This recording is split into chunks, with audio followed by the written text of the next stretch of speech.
गुरु की आवश्यकता पड़ गई। सांदीपन के आश्रम में गए विद्या ग्रहण करने।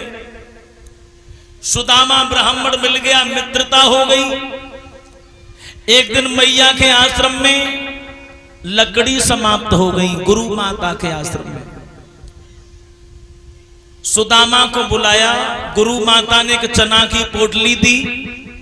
कहा लाला सुबह यज्ञ भी होना है, भोजन भी बनना है, ये चना की पोटली ले जाओ, कन्हैया को साथ ले जाओ, जंगल में से लकड़ियां ले आओ।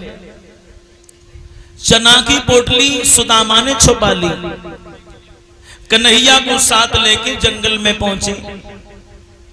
कन्हैया एक वृक्ष के ऊपर चढ़ जाते, लकड़ियां को तोड़ तोड़ के जमीन पर डालने लगे। सुदामा एकत्रित करने लगा।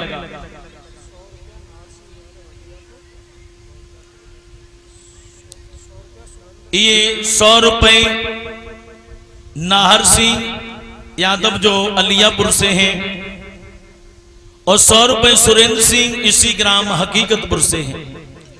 100 रुपए से हमें सम्मान किया है। भगवान सदैव घर में सुख शांति बनाए रहे।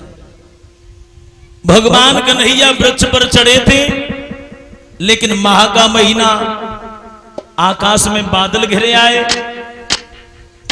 पानी बरसने लगा। लकड़ी लाने में उन्हें मगर हो गई शाम, पानी भी बढ़ने लगा, लौट न पाए शाम।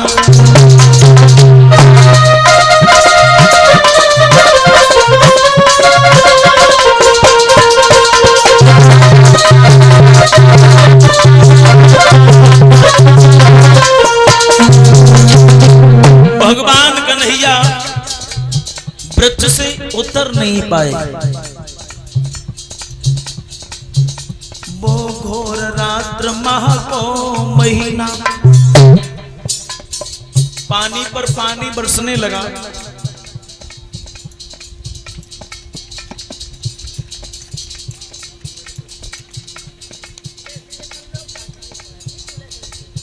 और ये 200 रुपए के हार से हमें सम्मान किया है पप्पू जी जो नीबलपुर से हैं। 100 रुपए संजय यादव सनौप जयवीर सिंह यादव जो हकीकतपुर से हैं। 20-20 रुपए पप्पू जी की तरफ से हमारे साथियों को सम्मान किया गया है। भगवान घर में सुख शांति बनाए रहे, यही मेरी इच्छा आकांक्षा है। वो घोर रात्र माह को महीना,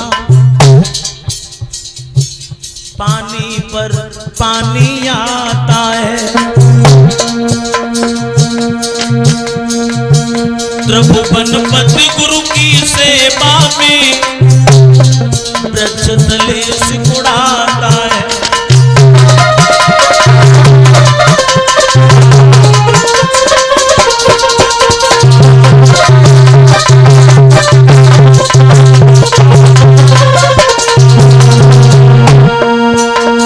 भगवान कन्हैया गुरु की सेवा में वृक्ष के तले सिकुड़ रहे हैं। 12 गुरु और शिष्य का नाता। सुदामा जो चना बांधे हुए था जड़ से छुपकर बैठ गया। चना की पोटली खोल ली, छुप छुप के चना चबने लगा।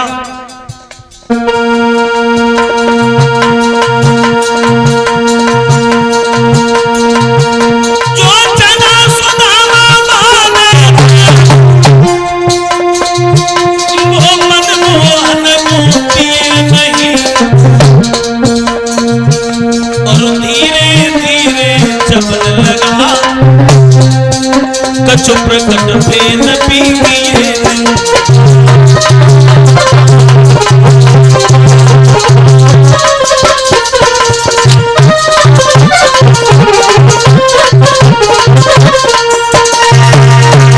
भगवान कन्हैया वृक्ष पर चढ़े थे, लेकिन सुदामा चना चबने लगा। और चना कोई ऐसी चीज तो है ना जो छुप के आप चब लो। चना अगर चबोगे तो आवाज तो आएगी। कन्हैया ने जब कट कट जैसा शब्द सुना है तो कन्हैया बोले सुदामा भैया कुछ खा रहा है, अगर खाने की कोई चीज हो तो हमें भी दे दे, जब से तू आया है तब से ही मैं भी आया हूं। सुदामा कहने लगे कन्हैया तू कैसी बातें करते है, ऊपर से पानी बस रहो है।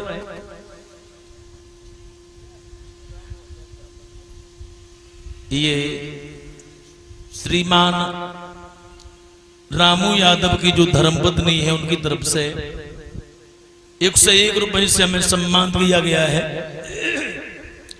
भगवान घर में सुख शांति बनाए रहे, धर्म के प्रति समाज में सम्मान बना रहे।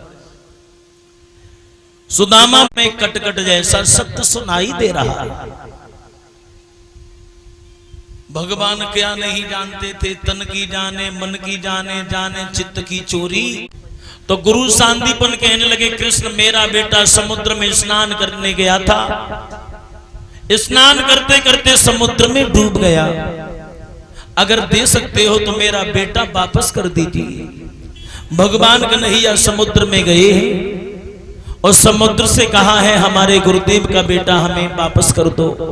समुद्र बोला प्रभु वो बेटा मेरे पास तो नहीं है, वो यमराज के पास में पहुंच गया, मेरे पास में तो केवल ये शंख है, पंचजन्य नाम का शंख भगवान कन्हैया को दिया है। जिस शंख से कन्हैया महाभारत की घोषणा करते थे वो शंख समुद्र से दिया था। यमराज के पास में गए, भगवान गुरुदेव का बालक लेके आए, गुरु सांदीपन को बालक लौटाया, लेकिन ये नहीं बताया कि हम यमराज के पास से लेके आए। कहा गुरुदेव तुम्हारा बालक ये समुद्र में बह गया, एक गांव में हमें खेलता हुआ मिला और ये अपनी याददाश्त भूल गया था, क्योंकि पूरी बात इसलिए नहीं बताई कि गुरुजी को भी मालूम पड़ जाता कि कन्हैया तो सच्चिदानंद भगवान है, इसलिए भाइयों पूरी बात नहीं बता सके। गुरु सांदीपन से विद्या ग्रहण करने के बाद में जब चले हैं भगवान, सुदामा रोने लगा, कन्हैया जा रहे हो मुझे भूल मत जाना, अपने किए पर पश्चाताप करने लगा। भगवान ने कहा है सुदामा तेरे ऊपर कोई मुसीबत आ जाए मेरे दर पर चले आना। कन्हैया द्वारिका के राजा बन गए। कुछ समय के बाद में सुदामा भी चले आए, सुशीला नाम की ब्राह्मणी के साथ शादी भई, लेकिन सुदामा पर गरीबी आने लगी। गरीबी वो गली है, गरीबी की गली में बहुत कांटे हैं। जिन लोगों ने गरीबी देखी है उन्हें गरीबों का दर्द भी महसूस होता है। जो सोने और चांदी के टुकड़ों में पले होते हैं वो क्या जाने गरीबी का दर्द क्या होता है।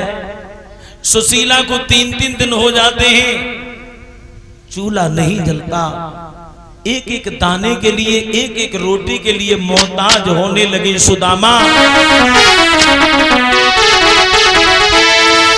अब तो बेचारे और द्वार द्वार और दाता दाता चिल्लाते, पर किसी रोज मोती भर के सुख आटा डालते।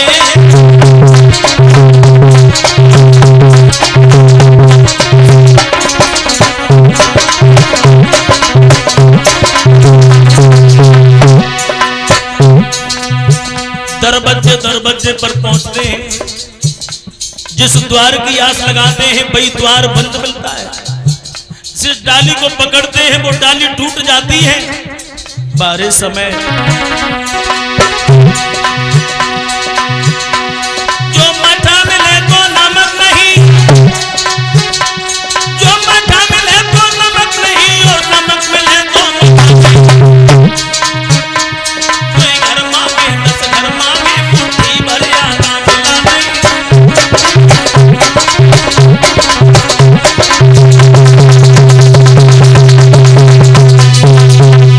सुदामा बड़े दुखी है। लेकिन संतोषी जीव है, संतोष है। सुशीला ने एक दिन सुदामा के पैर पकड़ लिए, श्रीमन जिस दिन से मैंने तुम्हारा दामन थामा है, सुबह से शाम तक भगवान का नाम तुम लेते हो, सुबह से शाम तक भगवान का नाम मैं लेती हूं। बुरा तो उनके साथ में होता है जो दूसरों का बुरा करते हैं और दूसरों का बुरा सोचते हैं। महाराज हमने तो कभी किसी का बुरा सोचा भी नहीं है, लेकिन फिर भी हम दीन गरीब हैं। कारण क्या है? सुदामा बोले, भामनी दोष तुम्हारा नहीं है,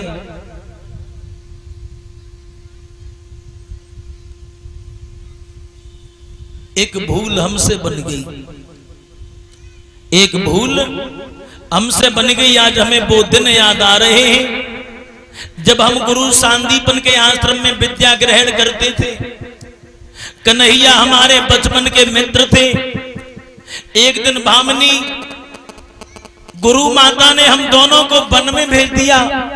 सुदामा आंखों में आंसू लेके बोले, भामनी के करके पुरानी याद सुदामा रोए।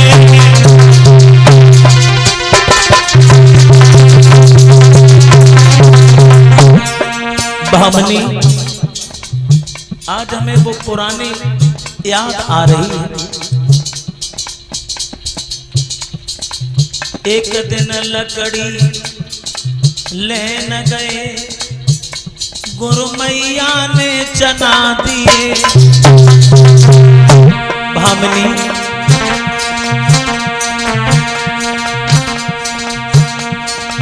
प्रभु ने पूछी, कहा खैरो, मैंने उलटे ही जवाब दिए।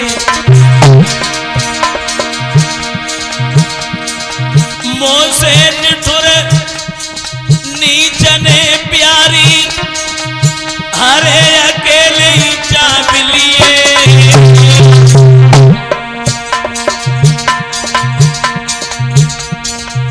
अपने शुभ कर्मन से कन्हैया द्वारिकाधीश भये। खोटे कर्मन से भामिनी हम दीन गरीब भये।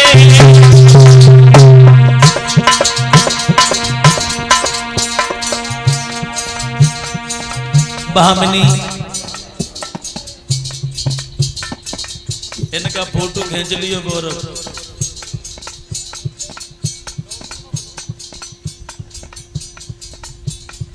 और ये रामू यादव और इनकी धर्मपत्नी जी जो हमें एक हार से सम्मान कर रहे हैं।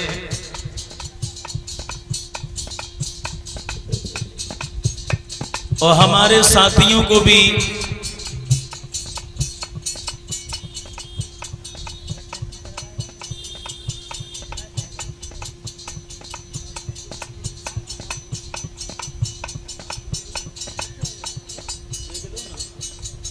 हमारे साथियों को 100-100 रुपए से सम्मान कर रहे हैं। श्रीमान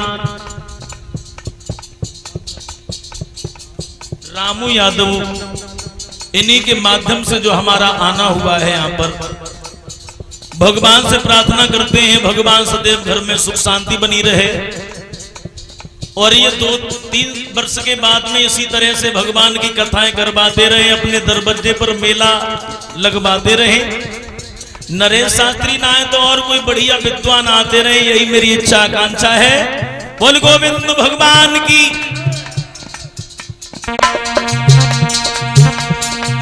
अपने शुभ कर्मन से कन्हैया द्वारिकाधीश भये। अपने खोटे कर्मन से हम दीन गरीब भये।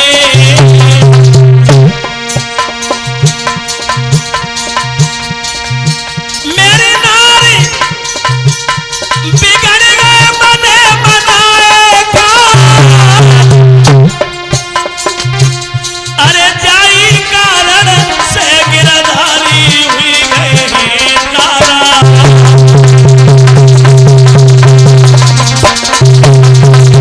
भामिनी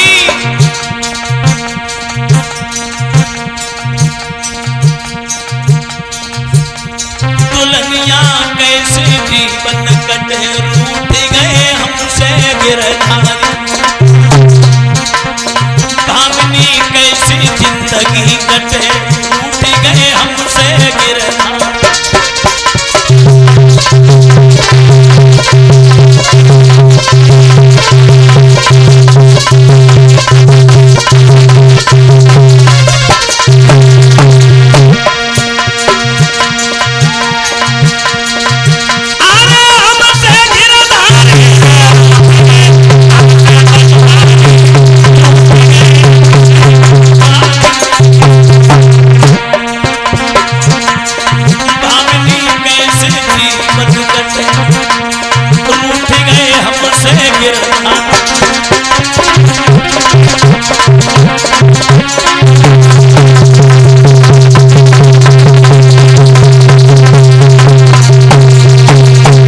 सुदामा ने जब पूरी बात बताई तो भामिनी बोली महाराज बहुत गलत किया तुमने कन्हैया के साथ। कन्हैया के साथ छल कपट करने के बाद में जिंदगी में सुख चाहते हो, कैसे सुख मिलेगा? कन्हैया के साथ में तुमने धोखा किया है, कपट किया है। कन्हैया के दरवाजे पर चले जाओ और अपनी भूल की क्षमा मांग के चले आना। सुदामा बोले भामिनी पागल हो गई है, कन्हैया द्वारिका का राजधिराज है, मैं एक गरीब ब्राह्मण हूं, कन्हैया हमें पहचानेगा भी नहीं, इधर उधर से भीख मांग के जीवन कट जाएगा। भामिनी बोली महाराज इधर उधर के द्वारे से वो द्वार अच्छा है, उस द्वार पर सबका अधिकार है, महाराज चले जाओ। भामिनी चला तो जाऊं, लेकिन मैंने सुना है गुरु पिता मित्र के यहाँ पर जब जाया जाता है तो छोटी मोटी सी भेंट अवश्य होनी चाहिए। भामिनी बोली महाराज भेंट में ले आऊंगी। सुदामा की बात सुनी, भामिनी भेंट मांगने के लिए चली। अरे वही करके मजबूर भामिनी मांगन को धाई।